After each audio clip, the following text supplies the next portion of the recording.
할렐루야. 우리 월드 크리스천 여러분 안녕하십니까? 오늘은 세 번째 강의 제1과를 강의하려고 합니다. 제가 오늘은 1과를 강의하면서 특별히 이 넥타이도 지금 이 글로브 넥타이라고 해서 이 글로브 지구가 그려진 넥타이를 제가 입고 왔습니다.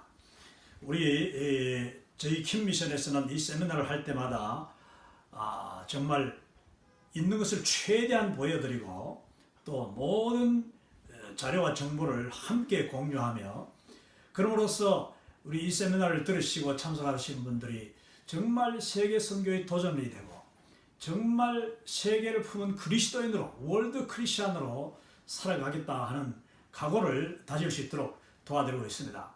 오늘 이 강의 시간에 저의 얼굴도 보셔야 되겠지만은 저의 메고 있는 이 넥타이도 보시면서 세계를 다시 한번 품고 열방을 기억하는 시간 되시면 좋겠습니다. 오늘 강의의 제목은 제1과 살아계신 하나님은 선교하시는 하나님이다. 선교의 하나님, The Living God is a Missionary God, 이런 제목입니다. 정말 이 제목을 저는 너무너무 좋아하고 사랑합니다. 제가 1997년 5월 달에 이제 한 달 반짜리 이 인텐시브 영어로 되는 세미나를 패사데나 캘리포니아에서 참석을 했는데 그 당시에 제가 첫 강의 제1과 강의를 저는 지금도 생생하게 기억하고 있습니다. 왜냐하면 그 강의가 너무나도 좋고 은혜가 되고 또 선교사로 금방 헌신한 저에게는 정말 크나큰 어쩌면 충격에 가까운 그런 신선한 강의였기 때문입니다. 이 강의 제목부터 보십시오. 살아계신 하나님은 선교하시는 하나님이다. 선교사이신 하나님이다. 그리고 이 일과 강의를 저에게 그 당시 제가 참석한 그 강의에서 강의하셨던 분은 이제 세미나 후반부에 나옵니다만은 여러 아티클을 쓰시고 특별히 이 문화적 전략적인 이 관점에 대해서 우리가 배울 때 너무나도 많은 영향을 받게 되는 이제 주 교재에도 많이 나오고 제가 또 언급을 많이 할 텐데요. 단 리차드슨 선교사님이라는 너무나도 귀한 분입니다. 이 선교사님이 그 당시에는 아주 선교지에서 나오신 지 얼마 안 돼서 한 20년인가 하시고 나오셨는데 젊으셨죠. 근데 이 단 리차드슨 선교사님은 지금도 전 세계를 다니면서 이 퍼스펙티브 이 월드 크리스천 무브먼트를 지금 가르치고 계시는 너무 귀한 선교사님인데 그 선교사님께서 강의하시던 저의 퍼스펙티브 이 월드 크리스천 무브먼트와의 첫 만남을 저는 기억하고 있습니다. 오늘 이 강의를 들었으면서 우리 여러분께서도 제가 그때 받았던 동일한 도전과 은혜를 받으실 수 있기를 바랍니다. 이제 강의를 한번 하는데요. 오늘은 제가 이 일과 내용은 제법 내용이 많기 때문에 강의를 좀 나눠서 하려고 합니다. 한 2번이나 3번에 걸쳐서 시간이 되는 대로 하려고 하는데 첫 번째 내용은 제가 선교의 하나님은 어떤 하나님이신가 하는 내용을 선택했습니다. 첫 번째 슬라이드, 선교의 하나님, Who is missionary God? 하나님은 과연 선교의 하나님이신데 어떤 하나님이시길래 우리가 선교의 하나님이라고 하는가? 자, 이 미셔너리가 하나님은 곧 첫 번째 역사의 하나님, 또 언약의 하나님, 또 축복의 하나님이시고 자비의 하나님이시다. 그래서 결국 하나님은 선교의 하나님이다. 하는 이 5가지 이제 소제목으로 나눠서 첫 번째 슬라이드를 강의하려고 합니다. 이 첫 번째 슬라이드의 그 저자는 그러니까 이 내용에서 다루고 있는 이 저자 그 선교의 하나님은 어떤 분인가 하는 이 주제는 바로 존 스타트 목사님, 영국 런던의 All Souls Church라고 하는 성공회입니다. 성공회 교회인데 이 존 스타트 목사님은 얼마나 복음적이고 또 얼마나 탁월한 설교가 있는지 존 스타트 목사님이 런던에서 사역하실 때 정말 이 올 소울즈 교회는 이 주일마다 예배 시간마다 그냥 사람이 터져 나갔다고 합니다. 여러분이 런던을 이제 갔다 오신 분들, 우리 앞으로 가시는 분들은 그 2층 버스를 타고 이제 런던 시내를 관광하는 코스가 있는데, 관광하다 보면은 그 영국 수상관저 바로 지나자마자 그 길 복판에서 바로 십자가와 큰 교회당이 보이는데, 그 교회당이 바로 All Souls Church, 이 존 스타트 목사님이 수십 년 동안 사역하셨던 그 교회입니다. 존 스타트 목사님은 2011년에 90세의 연세로 하나님께 부름을 받으셨는데, 한국에도 여러 차례 오셨습니다. 제가 기억하기는 84년도인가 제가 대학 다닐 때에도 그분이 한국에 오셔서 여러 지역을 순회하시면서 이 선교에 대해서 젊은이들을 동원하고 한국 대학생 선교회 IBF 그 선교회와 더불어서 이 사역을 너무너무 많이 하셨는데, 이 존 스타트 목사님께서 1973년, 4년 이때 이제 그 아주 이 퍼스펙티브 세미나가 시작될 때입니다. 시작될 때인데, 그 당시 이 위튼 칼리지에서 세계 그리고 미국 대학생 선교 대회가 열렸고, 또 74년도에는 이 스위스 로잔에서 로잔 카버넌트, 이 로잔 세계 선교 대회가 또한 열렸는데, 그 당시에 우리 이 존 스타트 목사님이 아주 주도적인 역할을 하시면서 세계 그 복음 교회들, 이벤젤리컬 처치라고 하죠. 복음 진영, 세계 복음 진영의 선교를 이끌었던 너무나도 귀한 목사님입니다.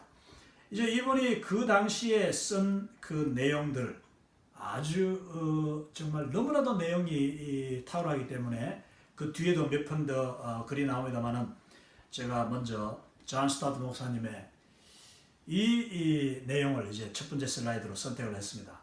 자, 그러면은 존 스타트 목사님이 성경을 연구하면서 정리한 선교의 하나님은 과연 어떤 하나님이신가? 첫째, 선교의 하나님은 역사의 하나님, 역사를 주관하시는 하나님이다. The God of History라고 했습니다.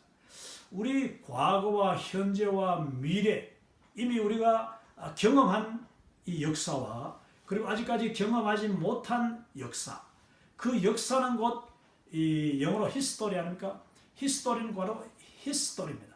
바로 그분의 이야기, 예수님에 대한 이야기, 하나님에 대한 이야기를 히스토리라고 하는데, 우리 개인부터 시작해서 우리 개인이나 또 우리 가족이나 또 개인을 떠나서 교회나 또 나아가서는 한 민족의 역사, 그리고 이 세계 인류 전체 역사가 바로 하나님의 이야기요, 그 역사를 주관하시는 분이 하나님이시다 하는 것을 이 존 스타트 목사님은 성경을 근거로 말씀하고 있습니다.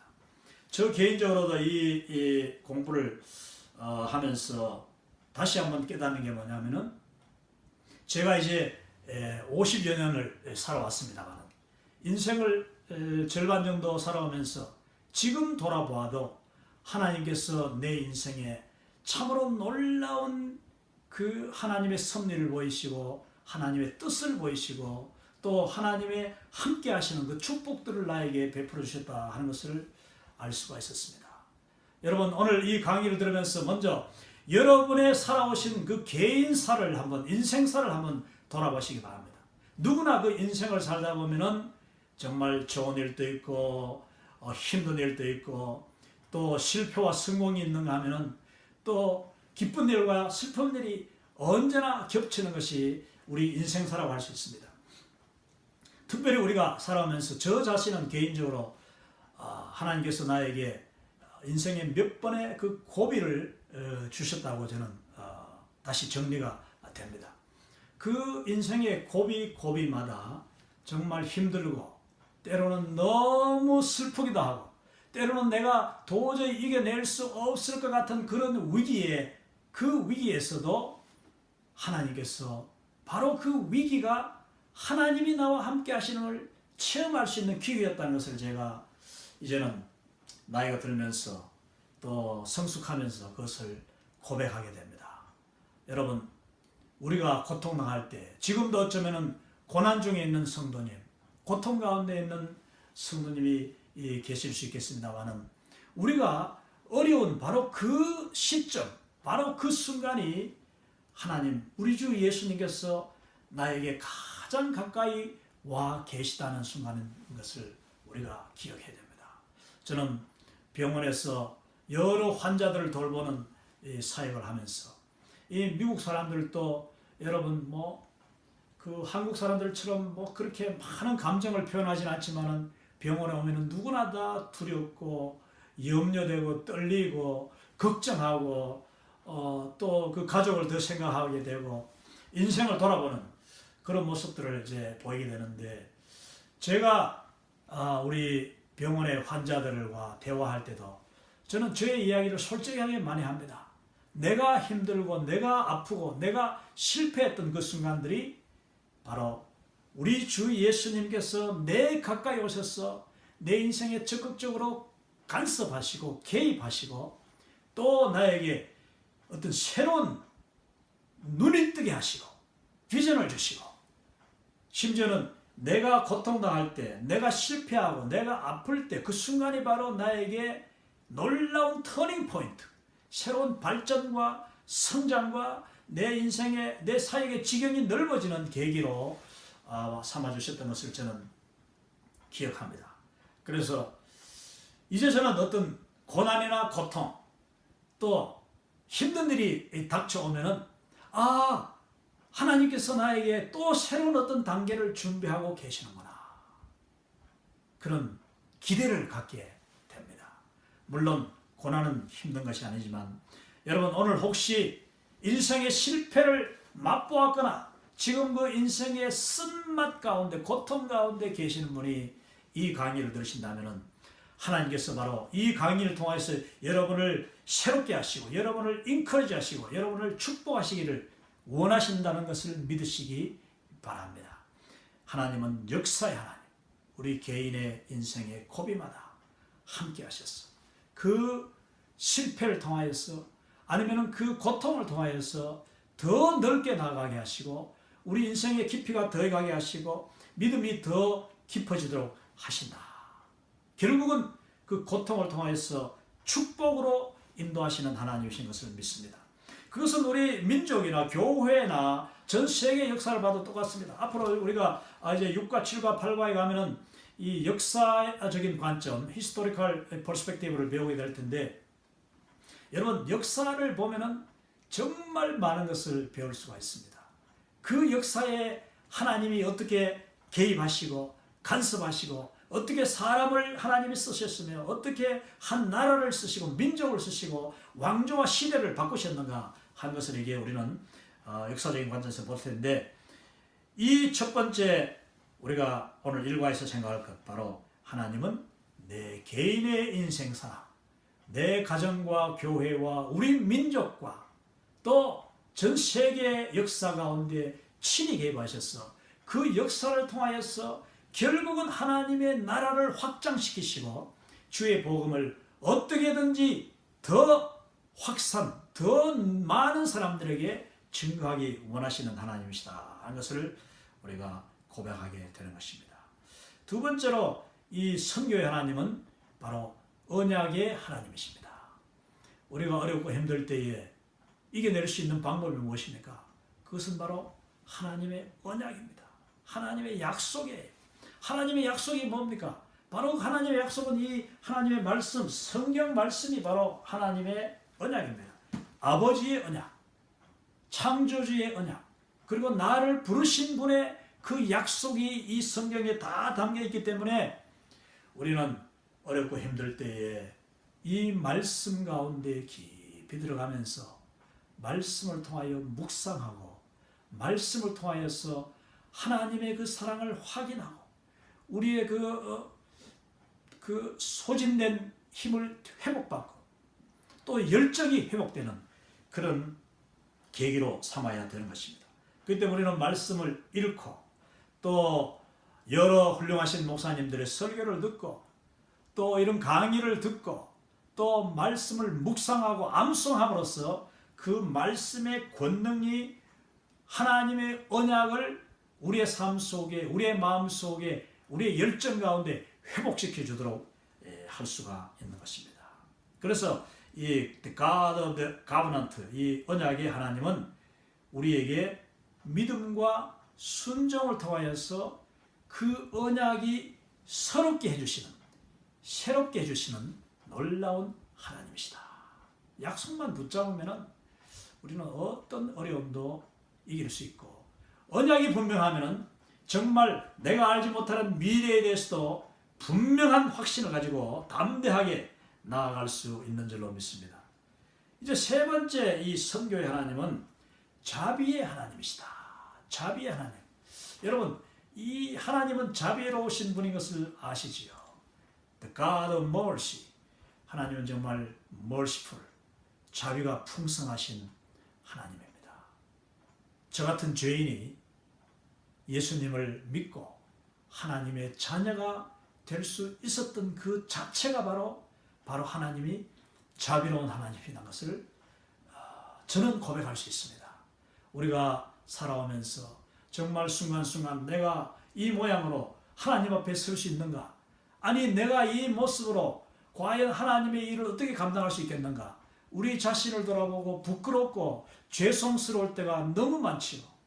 그러나 그때마다 우리는 하나님의 긍휼하심을 믿고 자비하신 하나님을 우리는 너무나 잘 알기 때문에 그 자비하신 하나님 앞으로 다시 나아가 십자가의 보혈로 우리를 씻고 또 정결함을 받고 새롭게 함을 받아서 성령님의 도우심과 성령님의 그 위로하시는 가운데서 우리는 다시 힘을 내어 주님의 일을 하게 되는 것입니다. 선교 현장에 가면은 정말 많은 선교사님들이 이 자비의 하나님을 고백하는 모습을 봅니다. 바로 그것은 나의 모습이고, 또 그 선교사님들의 그 연약하고 힘들고 어려울 때 친히 가까이 오셔서 긍휼을 베푸셨던 그 하나님의 모습들을 저는 너무너무 많이 들었습니다. 사랑하는 성도 여러분, 그리고 동역자 여러분, 오늘 하루도 하나님의 자비하심 때문에 저와 여러분이 주님 앞에 설 수가 있고, 하나님의 그 긍휼하심 때문에 우리가 하나님의 일을 할 수도 있다는 사실을 기억할 수 있기를 바랍니다. 자, 네 번째는 하나님은 축복의 하나님이다. 자, 하나님이 축복의 하나님이시기 때문에 우리를 부르셨고 우리를 복 주셨습니다. 이 존 스타트 목사님은요, 하나님의 복을 이제 한 세 가지로 나누는데, 그 하나님의 복을, 축복을 세 가지로 나누는 첫 번째는 구원입니다. 뭐니 해도 우리가 하나님 앞에 복을 받는다. 복이라는 말을 쓸 때 바로 구원의 복이지요. 죄에서 건진받고 영원히 죽을 수밖에 없었던 저와 여러분이 예수 그리스도의 그 십자가의 은혜로 말미암아 성령님의 감동하심으로, 내가 잘나서가 아니라, 내가 똑똑해서가 아니라, 내가 부자해서가 아니라, 내가 많이 배웠기 때문이 아니라, 우리 성령님께서 우둔한 나를 정말 지혜롭게 하셨어. 여러분, 성경을 읽음으로 우리가 구원에 이르는 지혜를 우리가 얻는다고 했습니다. 정말 그 지혜를 먼저 깨달은 것은 얼마나 감사한 일인지 모르죠. 그게 바로 축복의 하나님, 자비의 하나님이죠. 세상에 얼마나 많은 똑똑하고 많이 배우고 또 정말 세상에서 잘 나가는 사람들, 큰 소리 치는 사람들 얼마나 많습니까? 그런데 놀랍게도 그분들이 하나님을 모른다는 사실을 생각할 때에 정말 그거는 다 아무것도 아닌 것이죠. 우리가 비록 많이 못 배우고, 비록 내가 아직도 가난하고, 내가 비록 아직도 날마다 부족함이 드러나는 사람이라도 자비의 하나님이 나와 함께 하시고 나를 받아주시고 나를 용서하시고 또 나를 다시 한번 기회 주셔서 하나님 일을 하게 해주시는 것, 이게 바로 하나님의 은혜요. 구원의 축복이 무엇보다도 어떤 복 가운데서도 가장 큰 복이다 하는 것입니다. 우리는 다 자녀들이 잘 되기를 바라고, 또 우리 형제, 우리 가족들, 내가 아는 사람들 잘 되기를 바라죠. 그 가장 잘 되는 것이 바로 예수님을 믿고 예수님의 제자가 되고 하나님의 자녀가 되는 때, 그 권세, 하나님의 자녀가 되는 권세를 누릴 때 그것이 가장 큰 축복이다. 두 번째로 우리 존 스타트 목사님은 이 하나님이 주시는 복이 뭐냐? 두 번째는요, 성령님이라고 했습니다.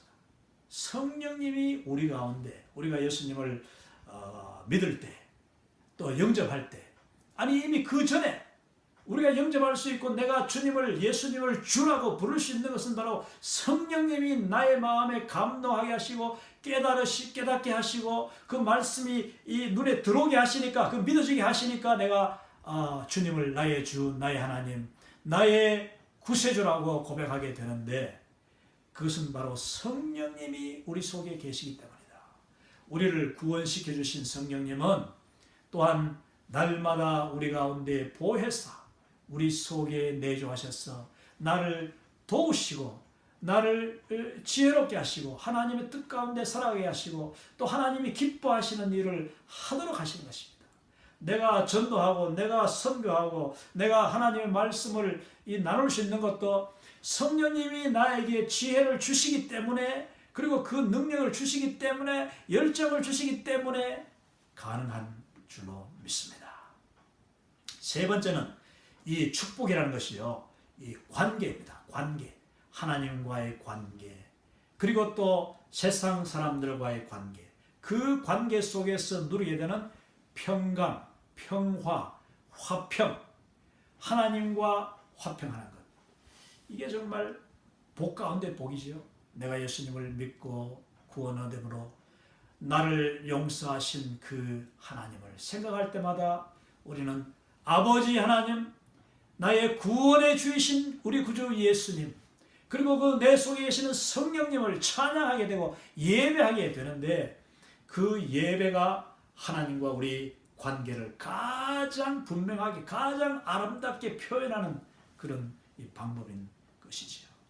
여러분, 이 축복의 하나님이 우리 가운데 함께 하셔서 이와 같이 구원의 복, 또 성령님이 함께 하시는 복, 그러므로 말미암아 하나님과의 관계가 회복되어지고 하나님의 관계가 날마다 아름답게 유지되어지고, 또 그로 말미암아 예수님이 내 속에 계시고 평강의 주 성령님이 내 안에 계심으로 내가 만나는 모든 사람마다 그 화평을 나눠주고 화평케 하는 자가 되고 peacemaker, 정말 내가 가는 곳에 모든 사람이 그 평강을 누릴 수 있다면 그것이야말로 우리가 받은 축복 중의 축복이 아닐까 싶습니다. 물론 이제 뒤에 나옵니다마는 그 축복의 하나님은 역시 우리가 세상 살아가면서 땅에 발을 딛고 사는 동안 우리는 물질적인 세계를 부인할 수 없습니다. 부인해서도 안 되죠. 바로 우리가 받는 복 가운데 건강의 복, 또 물질의 복, 풍성과 풍요의 복, 형통의 복, 이 모든 복도 우리가 예수님을 믿고 성령님을 의지하여 하나님과의 바른 관계 살아갈 때에 하나님이 부수적으로 그리하면 이 모든 것을 너희에게 더하시리라. 먼저 그의 나라와 하나님의 의를 구해라. 그러면 이 모든 것, 먹고 마시는 것, 또 건강, 우리가 필요한 이 땅에서의 모든 것을 너희에게 주리라고 약속하셨습니다. 바로 축복의 하나님이 그 하나님이시다. 그래서 이제 마지막으로 중간에 보면은 선교의 하나님이라 이렇게 이제 결론을 내는데, 여러분 왜 하나님이 역사의 하나님, 또 언약을 주신 하나님, 우리에게 자비를 베푸시는 하나님, 그래서 하나님 앞에 나오게 하신 하나님, 그 축복을 누리게 하신 하나님이, 그러면 그 목적이 뭐냐? 우리 이 퍼스펙티브 월드 크리스천 부분부터는요, 이 세미나는 항상 목적으로 돌아가게 합니다. 내가 받은 축복을 세워보아라. 그리고 그 축복을 주신 목적이 뭔가? 하나님이 왜 나에게 먼저 축복 주시고, 왜 하나님이 나를 먼저 부르시고, 내같이 우둔하고 내같이 죄 많은 사람을 왜 자비를 베푸셨는가? 그 목적은 선교의 하나님이시기 때문이다. 하나님은 Our God is the God of missionary God. 우리 The living God is a missionary God. 오늘 이 일과의 이 제목이 바로 그겁니다. 살아계신 하나님은 선교의 하나님, 선교하시는 하나님이기 때문에 이 세계를 복음화하기 위하여서 이 세상의 모든 족속이 한 명도 한 족속도 남김없이 주님의 보좌 이 천국 장차 예수 그리스도의 어린 양의 그 보좌 앞으로 모든 민족과 방언과 족속이 다 주님 앞에 나와서 열방이 하나님을 예배하는 그 순간을 하나님은 너무나도 원하시기 때문에 그래서 땅의 모든 족속의 하나님이신 우리 하나님은 바로 선교의 하나님이시다. 선교의 하나님이시기 때문에 우리에게 우리의 역사를 주관하시고 우리 개인사도 너무나도 섬세하게 정말 계획하시고 인도하시고 돌봐주시며 언약을 주시고 말씀을 주시고 또 자비를 베푸시고 순간순간 자비를 베푸시고 긍휼을 베푸시고 또 축복으로 함께 하시는 하나님이시다. 자, 그러면 이제 두 번째 페이지로 넘어갑니다.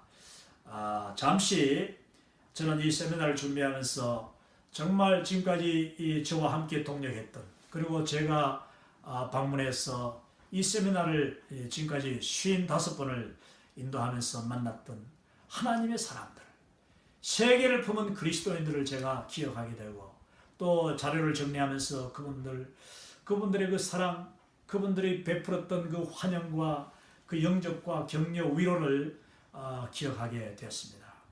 이제 인도 차이나 한인 선교사 세미나라고 했는데 제가 이제 베트남 그리고 캄보디아, 라오스 이 세 개의 나라를 방문하면서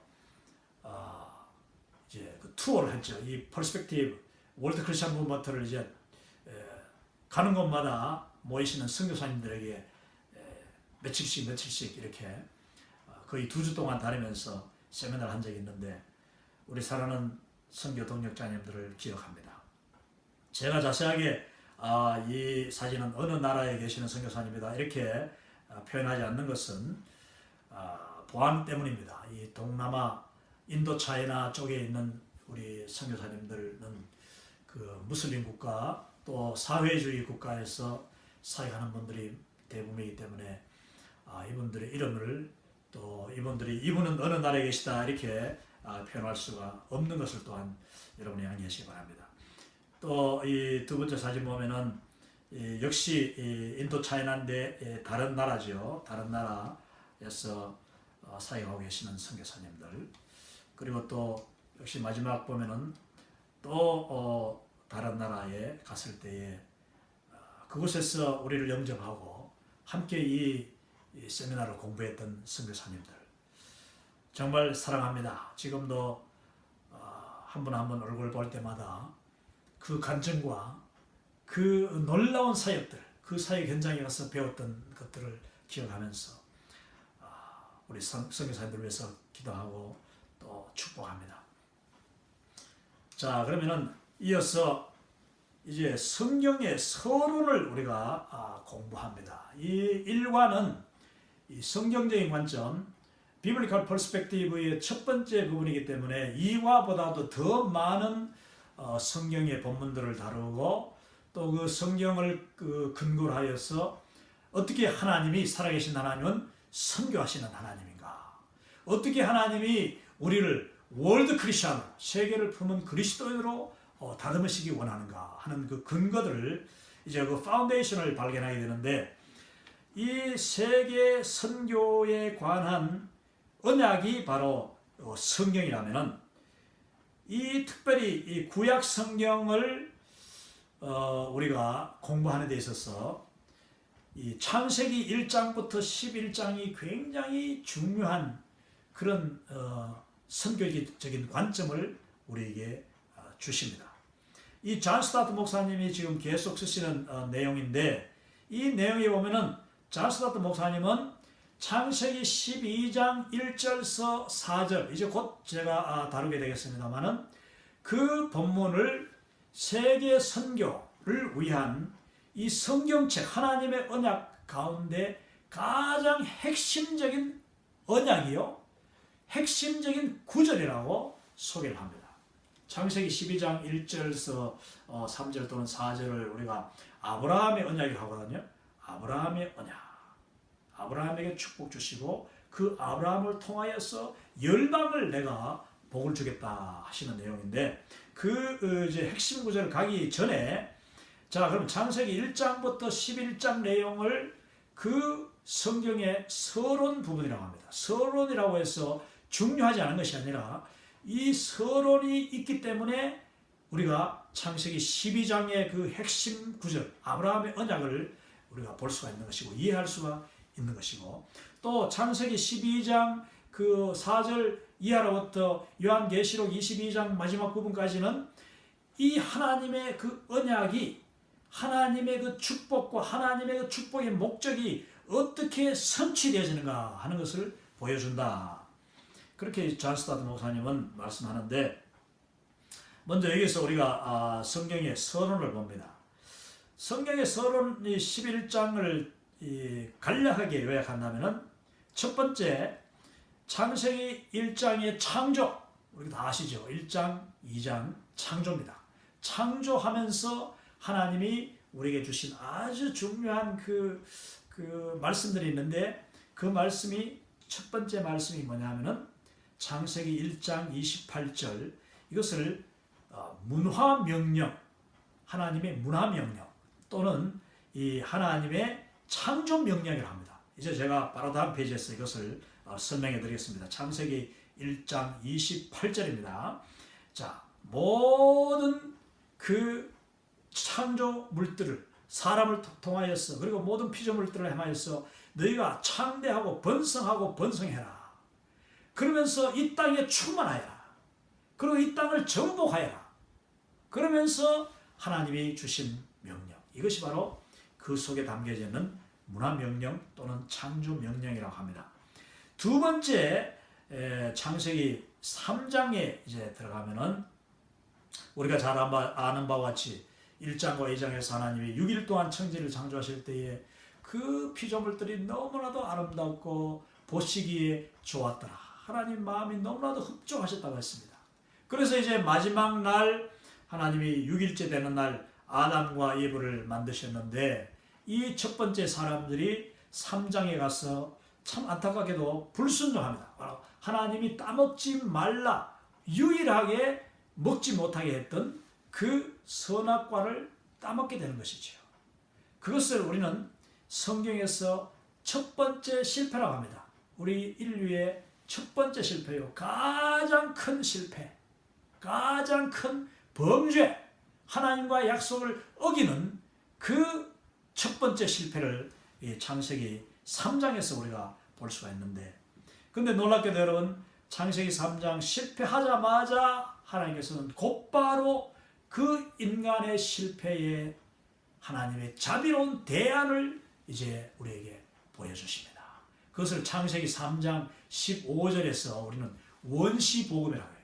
프로토 가스펠, 원시복음 우리에게 보여주는 정말 그 복음의 그 아주 단면을 살짝 보여주면서 우리가 결코 이 범죄함으로 말미암아 끝나지 않고 멸망하지 않을 것을 보여주십니다. 거기다가 이제 창세기 이 3장 21절에 가면은 하나님 역시 그 아담과 하와를 위하여서 그들이 이 하나님께 낯을 피하여서 숨었어. 그것도 이제 부끄러움이 보여. 죄를 짓고 나니까 부끄러움이 이제 나타나가지고 나뭇잎으로 이 옷을 만들어 입고 있었는데 그들에게 짐승을 죽였어. 아마도 성경적으로 우리가 양이 아닌가. 그 짐승을 잡아가지고 그 짐승의 가죽으로 아담과 하와의 옷을 모피옷이죠. 입혀주는 것을 우리가 보게 됩니다. 이것을 이제 원시복음 창세기 3장에 나옵니다. 더 나아가서 이제 6장에서 9장까지 가면은 우리는 두 번째 그 인간의 실패, 곧 이제 죄가 들어오고 난 뒤에 인간들이 그 번성하고 많이 숫자가 늘어나면서 그 하나님의 축복을 점점 잊어버리고 자기 중심에 아주 인간적인 그 죄악 가운데 빠져들어가는 모습을 보게 되는데 심지어 하나님의 그 자녀들조차도 세상의 그 자녀들과 섞여서 이제 점점 타락하는 모습을 보여주죠. 이것을 이제 제2의 실패라고 합니다. 제2의 실패의 결과 하나님은 물심판, 홍수를 통하여서 이제 물심판을 내게 되는데 거기서 하나님이 또 한 가지 보여주시는 것이 무지개 언약이라는 그 레인보우 카버넌트, 이 카버넌트 레인보우를 하나님이 보여줘 무지개를 보여줌으로써 더 이상 내가 인간을 물로 심판하는 일은 없을 것이다. 자, 그리고 이제 10장에 가면은 창세기 10장 9장에서 이제 하나님이 노아와 그 가족을 이제 건지셔가지고 노아와 그 8가족이 새로운 삶을 시작하는 것을 보여주셨는데 그 노아와 그 세 자녀들이 과연 어떻게 뻗어나갔는가, 그 번성해 나가는 과정을 이제 10장에서 70족속을 소개함으로써 노아의 후손들이 어떻게 온 세계에 편만하게 이제 뻗어나가며 번성했는가 하는 것을 보여줍니다. 이것은 70족속, 성경에서 7은 완전수라고 하지 않습니까? 창세기 10장에서 나오는 이 70족속은 곧 장차 전 세계를 형성할 모든 민족, 모든 열방, 바로 판타타 에트네, 모든 족속을 상징하는 숫자가 되는 것입니다. 이제 마지막으로 이 서론의 마지막 11장이 창세기 11장은 바벨탑 사건을 이야기하고 있습니다. 이 인간들이 이 홍수 이후에 다시 숫자가 늘어났지만 이들이 또다시 실패하는데 이것을 세 번째 실패라고 해요. 세 번째 실패. 여러분, 이 창세기 성경의 서론, 창세기 11장 속에 이미 우리 조상들은 세 번의 아주 결정적인 실패를, 범죄를 저지르게 되는 것입니다. 아담과 하와의 그 선악과 범죄. 두 번째, 노아 홍수 시대의 그 수많은 사람들의 방탕, 그 타락, 하나님을 떠나는 그 실패. 그리고 이제 이 세 번째는 이제 또 살만하니까 인류가 다시 번성하고 좋아지니까 그 다음에는 인간들이 자기의 이름을 드러내기로, 자기들의 이름을 드러내고 내 이름을 남기기를 원해서 하나님 앞에 우리가 하나님이 계신 곳에 한번 올라가 보자 하면서 얼마나 교만합니까? 이제 바벨탑을 쌓게 되는데 이 바벨탑이 인간의 교만을 상징하는 것이고 또 인간의 교만의 죄악의 표현이죠. 그래서 하나님은 그 바벨탑을 허물어뜨림으로써 모든 민족이 거기서부터 흩어지게 됩니다. 흩어질 때 이유가 무엇입니까? 그들이 흩어질 수밖에 없었던 이유. 바벨탑이 그냥 무너진 데서 끝나지 않았습니다. 그 바벨탑이 무너질 때에 결정적으로 하나님이 인간들에게 분열을 주셨는데 흩어질 수밖에 없도록 하셨는데 그것은 바로 언어의 교란이었습니다. 언어가 모든 말들이 다 달라져 버렸어요. 모든 그 족속들의 말이 다 달랐던 것입니다. 그러므로서 이 70족속, 어떤 학자들은 사실 10장이 바로 그 바벨탑 사건의 뒤에 와야 되는 거 아닌가. 11장과 10장이 성경의 순서상 바뀌었을 수도 있다. 또 바꿔서 보면 이해가 더 잘 된다 하기도 하는데, 여러분 바벨탑 사건의 이 결과로 사실 이 70족속이 온 지면으로 흩어지게 된다는 것을 우리가 이해할 수 있습니다. 그것은 말이 달라졌기 때문이다. 바벨탑 쌓다가 하루아침에 그냥 말이 다 다른 거예요. 여러분 만약에 오늘날 이 세계의 언어가 하나라면은, 이 세계의 언어가 오직 한 가지 말로 통일이 되어 있다면은 선교에 별로 힘들지 않습니다. 선교하는데 여러분, 우리 선교사님들이 어떤 한 나라에 가서, 낯선 나라에 가서, 낯선 문화에 가서 그 낯선 말을 배우고 선교를 제대로 하기까지 최소한 3년이 걸립니다.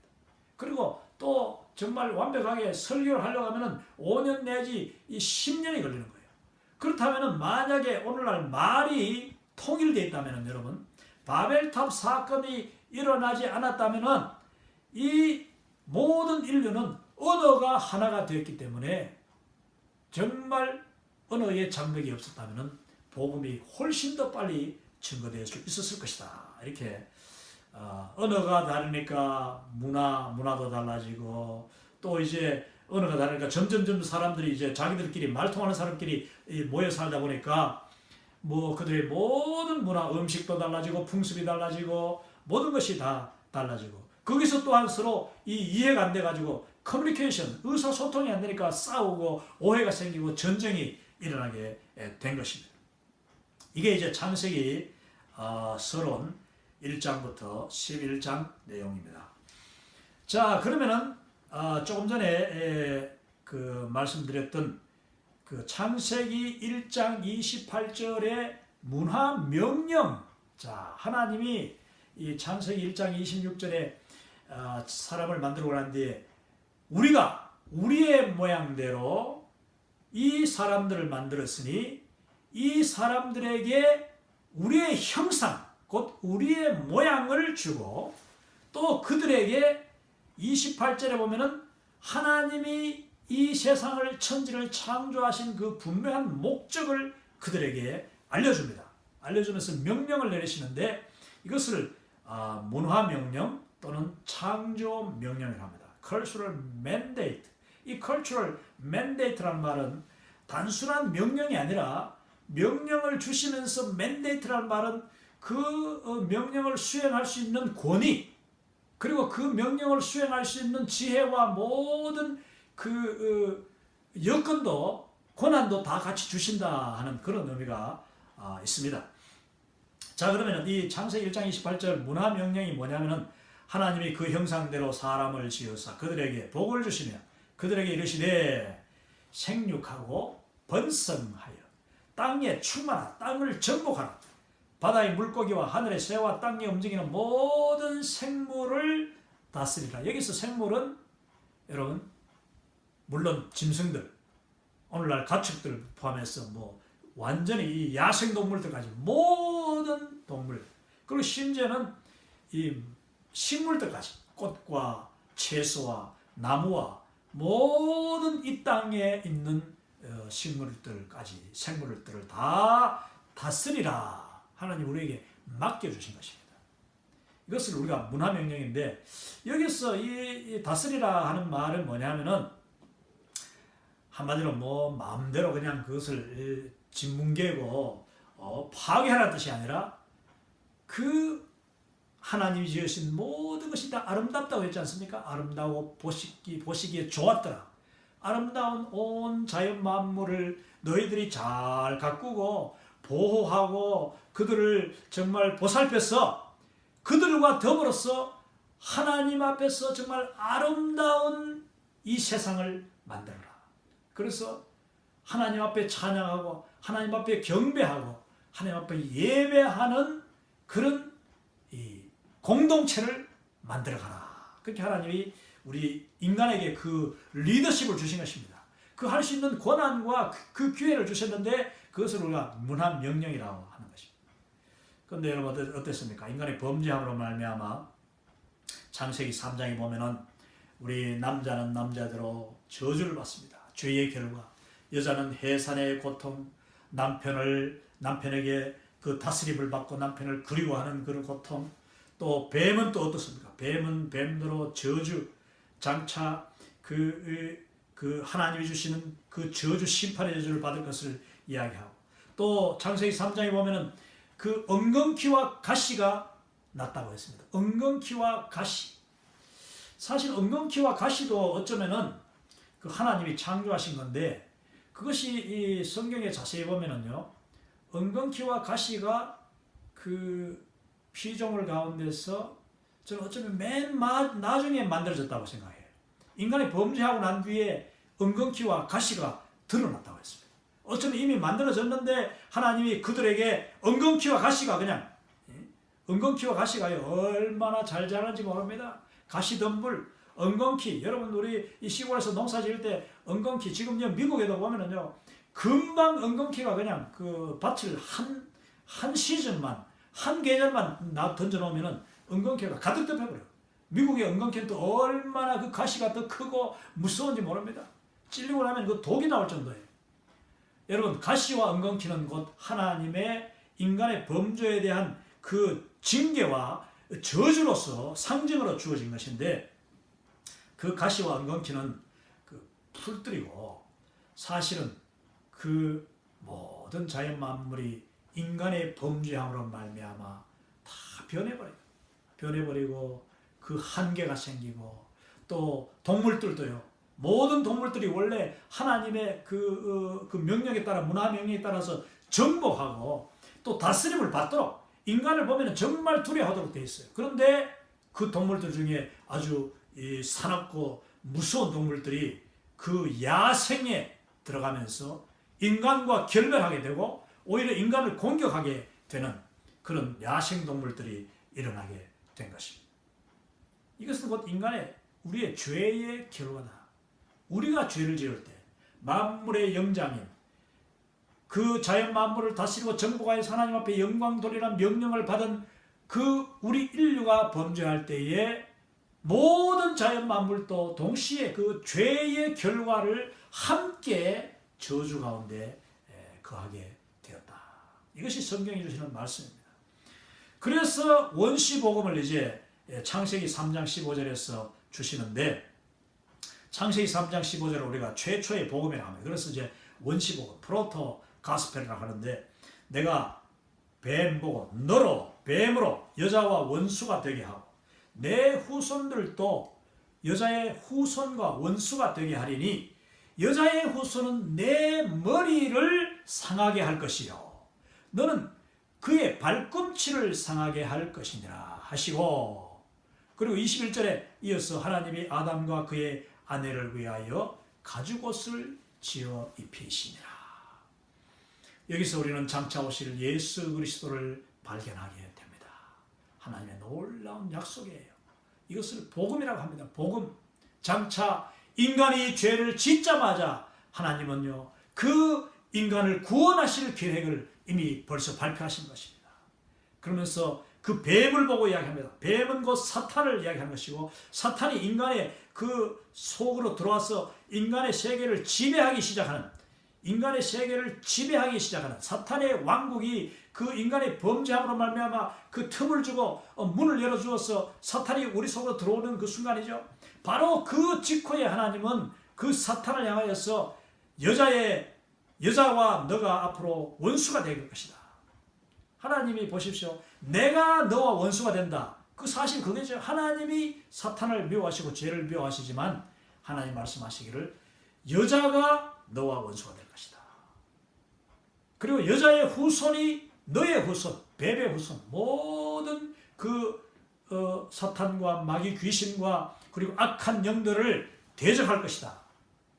그래서 그 전쟁 가운데 그 여자의 후손은 너의 머리를 상하게 할 것이고 자 여러분 머리를 상하게 하는 것 잘 보십시오.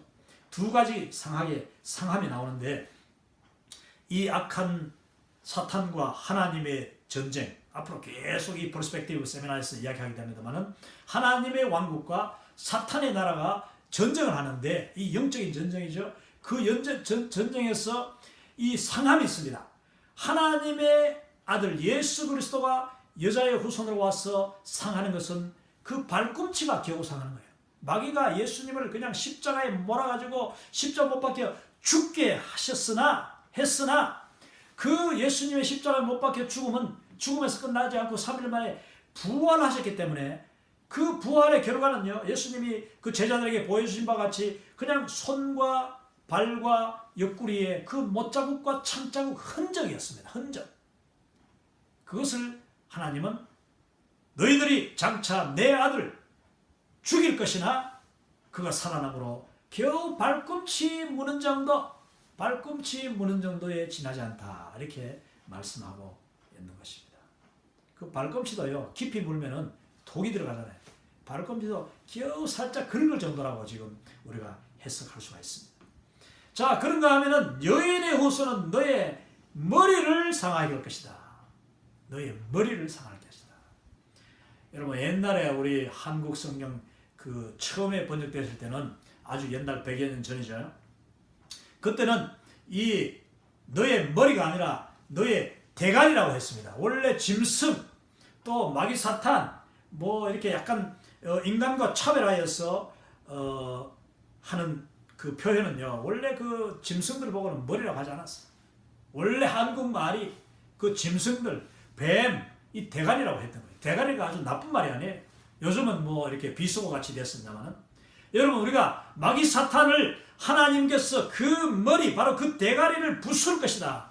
예수 그리스도 하나님의 아들, 여인의 후손 예수님이 그 마귀 사탄을 머리를 부수는 것, 그것은 바로 무슨 사건입니까? 여러분, 예수님이 십자가에 못 박혀 죽으셨으면 거기서 끝났을 것이나, 그러나 하나님의 언약은 예수 그리스도를 죽음에서 3일 만에 다시 부활하여 살리신 줄로 믿습니다. 예수님의 부활은 그 마귀 사탄의 머리를 결정적으로, 머리를 맞으면 그 죽는 거예요. 이 발꿈치는 겨우 긁힐 정도라고 하면 독도 스며들지 못하는. 그러나 여러분, 이 머리를 칠 때는 그 예수 그리스도가 얼마나 사탄의 머리를 강력하게 쳤는지, 이미 사탄은요, 이 인사불성이야. 사탄은 이미 도저히 회복할 수 없는 결정타를 맞은 거예요. 그래서 우리가 하나님 앞에서 복음을 증거하고 예수 그리스도 이름으로 이 세상에 살아가는 것은 영적인 전투인데, 영적인 전투는 이미요, 우리가 승리를 다 보장받은 전쟁이라는 것을 여러분이 믿으시기 바랍니다. 승리를 보장받은 전쟁이에요. 이미 예수님이 사탄의 머리를 박살내놨어요. 그렇기 때문에 그 사탄의 졸개들, 마귀, 이 사탄, 악마, 귀신들을요, 예수 그리스도 이름으로 나아갈 때에 그들은 우리를 벌벌 떨게 되는 줄로 믿으시기 바랍니다. 그런 차원에서 저는 정말 우리 선교사, 복음을 증거하는 우리 그리스도인, 세계를 품은 그리스도인은요, 담대해야 돼요. 뭐 어떤 분은 어떤 나라에 가면은, 선교지에 가면은 막 그냥 그 귀신이, 악한 영이 뭐 너무나도 그 스트롱홀드, 대적이 강해서 거기 들어가면은 막 그냥 내가 움츠러지고 뭐 잠도 못 자고. 여러분, 그거 조금 문제가 있습니다. 우리가 정말 이 복음의 진리를 제대로 이해하고 그 성령님의 그 인도하심과 성령의 권능, 예수 그리스도의 이런 권세를 온전히 이해하고 그 이런 권세를 누릴 줄 아는 사람은요, 어떤 환경에 가더라도 혼자 어떤 악한 무리, 사탄 속에 들어가더라도, 사탄 뭐 드글드글하는 그런 골짜기에 들어갈지라도, 악을 골짜기에 들어갈지라도 여러분 담대할 수가 있는 줄 믿으시기 바랍니다. 왜냐? 사탄은 근본적으로 우리를 해할 수가 없습니다. 이미 뱀의 머리, 사탄의 조상의 머리가 예수 그리스도의 그 십자가의 죽으심과 그 부활, 죄를 정결케 없이 하심과 부활로 말미암아, 로마서 5장에 보니까 이 예수 그리스도는, 이 로마서 4장 마지막이죠. 예수 그리스도는 우리의 죄를 위하여 십자가 못 박혀 죽으시고 우리의 의를 위하여 다시 살아나셨도다 했습니다. 예수님이 살아나실 때 우리는 다 의로운 예수 그리스도와 동일한 권능, 권세, 예수 그리스도의 이런 권세를 우리가 들고 나갈 때 어떤 마귀 사탄도 감히 우리를 대적할 수 없다는 것을 믿으시기 바랍니다. 그러면은 우리가 왜 그 어떤 분들은 그 뭐 무슬림 국가나 뭐 또 우상이 많은 나라, 뭐 한국에서도 그렇잖아. 들어가면은 왜 눌린다고 하느냐? 여러분, 자기가 눌리니까 눌리는 거예요. 그 기선을 제압해야 되는 거죠. 제가 예수님을 처음 이제 영접하고 17살 고등학교 1학년 때 저는 정말 하나님의 은혜가 저에게 임하니까 그 견딜 수 없어가지고 이제 새벽 기도를 가고, 새벽 기도만 가도 또 모자라니까 저녁 밤늦게도 교회 갔는데요. 그리고 또 때로는 이 낮에는 또 시간이 나면 주말에 이제 산 위에 올라갑니다. 산속에 올라가서 동굴에서도 기도하고 또 혼자서 그 계곡 속에서 그냥 간구하는데, 여러분, 거기에 악한 영이 있었을까요? 없었을까요? 있습니다.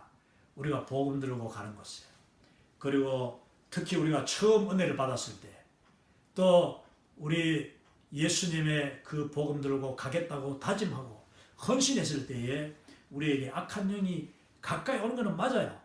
그걸 우리가 느낄 수 있습니다. 제가 그 시골 교회 가서 기도할 때 그 당시에는 마룻바닥에서 이제 엎드려 기도하는데, 여러분, 불도 뭐 켤 필요 없죠. 불 어두운 깜깜한 밤에 마룻바닥에서 기도하면은요, 조금 지나서, 기도하자마자 조금 지나서 저 뒤에서부터 삐그덕 마룻바닥이 움직이는 소리가 납니다. 그래서 두려운 마음에 휙 돌아가면 아무도 없어요. 그래서 다시 기도하면 또다시 이 교회, 그 거룩한 교회당이 말입니다, 마룻바닥이 움직여요.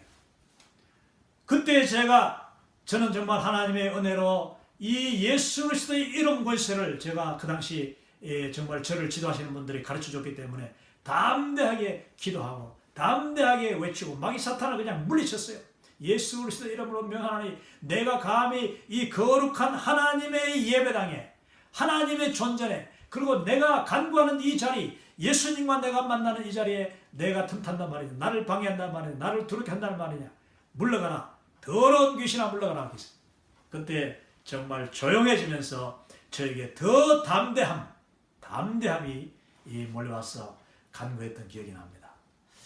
그러면 겨울에 그 추운 겨울 바닥에서 정말 뭐 내가 혼자 교회에 들어갔다고 해서 뭐 난로를 피울 수 있습니까? 그 장작 난로 피우기도 힘들고 피울 필요도 없죠.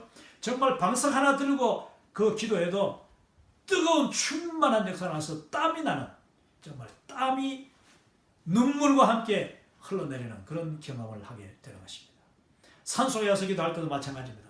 또 우리가 기도원에 밤늦게 기도원에 가서 이렇게 나무 뿌리 붙잡고 기도하지 않습니까? 기도해본 분들은 아마 알 겁니다. 그때에 우리 머리가 쭈뼛쭈뼛해지고 두려움이, 바람 소리가 마치 그냥 확 지나가는데 그 악한 영이 역사할 때가 있습니다.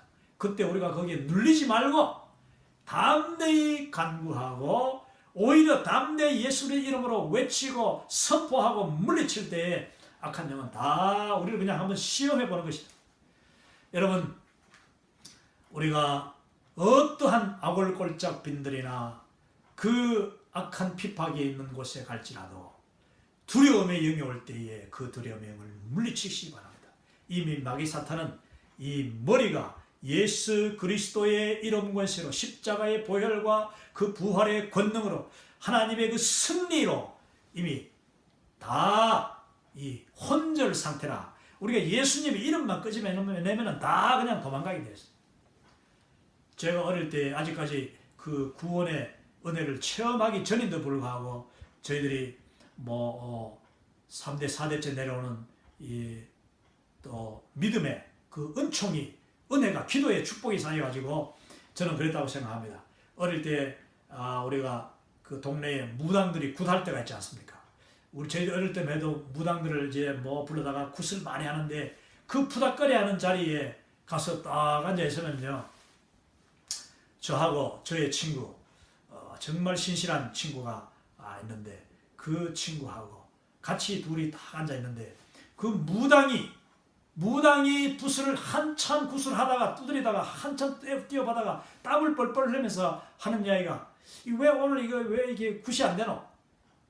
그러면서 딱 눈이 저와 마주쳤는데 저하고 나의 친구, 우리 그때 한 10살도 안 됐어요. 마주쳤는데 하는 말이, 야, 너희들 집에 가! 너희들 때문에 굿이 안 된다. 할렐루야. 여러분, 예수님이 사랑하는 자, 하나님이 부르시고 그 하나님의 뜻대로 택하신 자들이 가서 앉아있는 그곳이 바로 거룩한 하나님의 영광이 임하는 자리인 줄로 믿으시기 바랍니다. 그러면 귀신, 제대로 된 무당은 알아요. 제대로 된 무당은 알아요. 정말 제대로 된 요즘도 점쟁이들 있지 않습니까? 제대로 된 점쟁이는요, 예수 믿는 사람 앞에서는 아무 생각이 없어서 머리가 하얘지는 거예요. 점이 안 나와, 점괘가 안 나와요. 그게 정상이에요. 아니면 그들이, 아이고 당신은 뭔가 대단한, 당신의 저 머리 뒤에, 등 뒤에 지금 뭔가 빛이 납니다. 이렇게 해야 그게 정상입니다. 여러분, 우리가 예수 그리스도 안에서 예수님의 그 보혈 공로, 예수 그리스도의 부활의 의와 승리를 의지하여 우리의 삶 속에 이와 같이 담대함이 있기를 바랍니다. 그 담대함을 주는 근거가 이 창세기, 성경에서 맨 먼저 등장하는 것이 창세기 3장 15절. 그렇기 때문에 이것을 우리는 원시복음, 최초의 복음이다, 이렇게 말씀하는 것입니다. 자, 이제 한 가지만 더 하고 오늘 일과의 첫 부분을 일단 마치려고 합니다. 일과 내용이 많기 때문에. 자, 이 지금 내용은 뭐냐면은 문화명령, 창세기 1장 28절과 그러면은 지상명령, 예수님이 주신 그 지상 명령과 어떤 관계가 있는가? 이거 아주 중요합니다.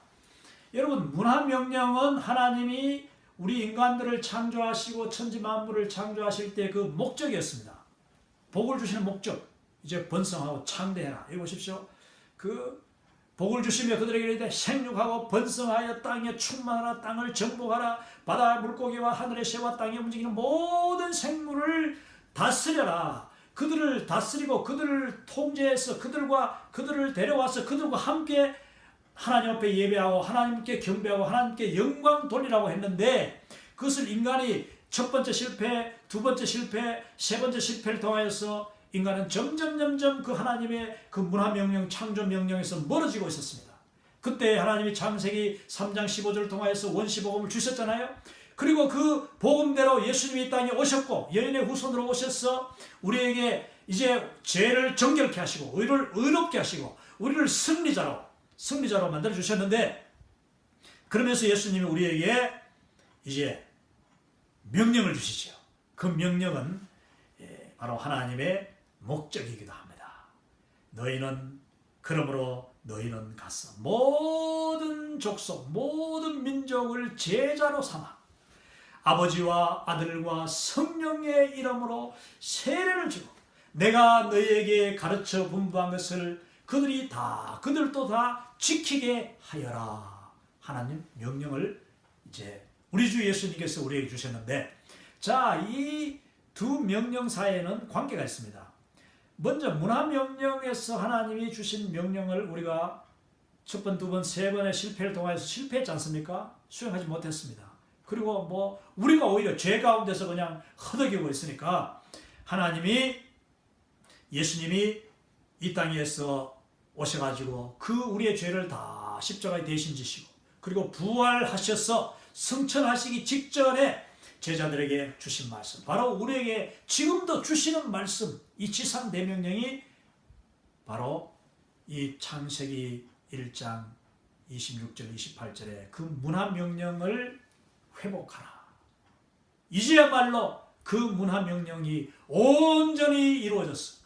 온 세상 민족 족속과 더불어서 열방과 함께 하나님 앞에 예배드리고, 그리고 이제 이 일과의 마지막 부분에서 제가 말씀드릴 겁니다만, 이 퍼스펙티브에서 이야기하고 있는 놀라운 사실이 뭐냐면은, 우리는 인류만 구원할 뿐만 아니라 우리 인류가 구원받을 때에 자연 만물 모든 피조물 이 창조 세계가 다 구원받고 회복받고 저주에서 풀려나서 새로운 생기가 불어넣어지고, 저 우주 만물이, 우리가 지금은 우주에 가기 위해서 얼마나 애를 쓰고 엄청난 돈을 쏟아붓고 많은 사람이 희생당하지만은, 여러분, 진정 예수 그리스도께서 다시 오시고 하나님의 나라가 완전히 회복되는 그날, 저 우주 만물도 회복된다는 사실을 여러분이 믿으시기 바랍니다. 이제 거기에 대해서 제가 이야기를 하겠습니다. 자, 여기까지 제가 이야기하고 창세기 12장 1절에서 3절 성경의 핵심 구절은 바로 이어서 제가 강의하도록 하겠습니다. 감사합니다. 할렐루야.